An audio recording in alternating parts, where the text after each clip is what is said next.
আসসালামু আলাইকুম। সবাইকে ওয়েলকাম জানাচ্ছি যে যেখান থেকে ভিডিওটি দেখছেন। আশা করছি সবাই অনেক ভালো আছেন। আলহামদুলিল্লাহ আমি অনেক ভালো আছি। তো প্রতিদিনের মতো কিন্তু আজকেও একটা ব্লগ নিয়ে হাজির হলাম। তবে আজকের ব্লগটা খুবই ছোট। তো আশা করব পুরো ভিডিওটার সঙ্গেই থাকবেন। ভালো লাগলে একটা লাইক করে দিবেন। আর ইউটিউব থেকে যারা দেখছেন প্লিজ একটা সাবস্ক্রাইব করে দিয়ে পাশে থাকা বেল আইকনটা একটু চেপে দিবেন।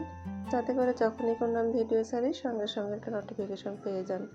এই কাজটি যারা অলরেডি করে দিয়েছেন তাদেরকে অসংখ্য ধন্যবাদ। আর আমি কিন্তু সবসময় অন্যের ভিডিও লাইক দিয়ে দেখা শুরু করে দিই এবং ফুল ভিডিওটা ওয়াচ করার চেষ্টা করি। তো আমি আশা করব আমার ভিডিওটা আপনারাও এটাই করবেন। তো এটাও ঈদের আগের দিনের ভিডিও। তো আমার পরিষ্কার পরিচ্ছন্নতার কাজ করতে অনেক বেশি সময় লেগে গিয়েছিল, যেহেতু আমি চাকরি করি, সারা মাস আমি কোনো কাজই করতে পারি না।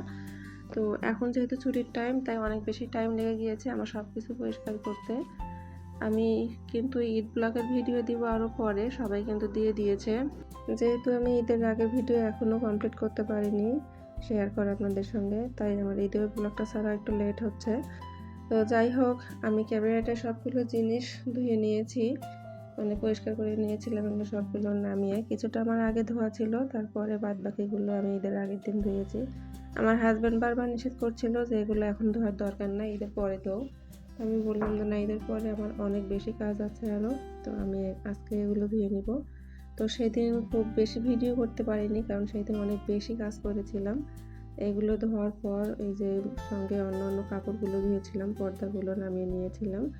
তো সারাদিন আর কোনো ভিডিও করা হয়নি। এই যে এগুলো ছড়িয়ে দিয়েছিলাম ব্যালকনিতে কিছু, আর আমার রুমের মেঝেতে কিছু, কারণ আমার বাসাটা একেবারেই পিচ্চি বাসা, খুব একটা জায়গা নেই।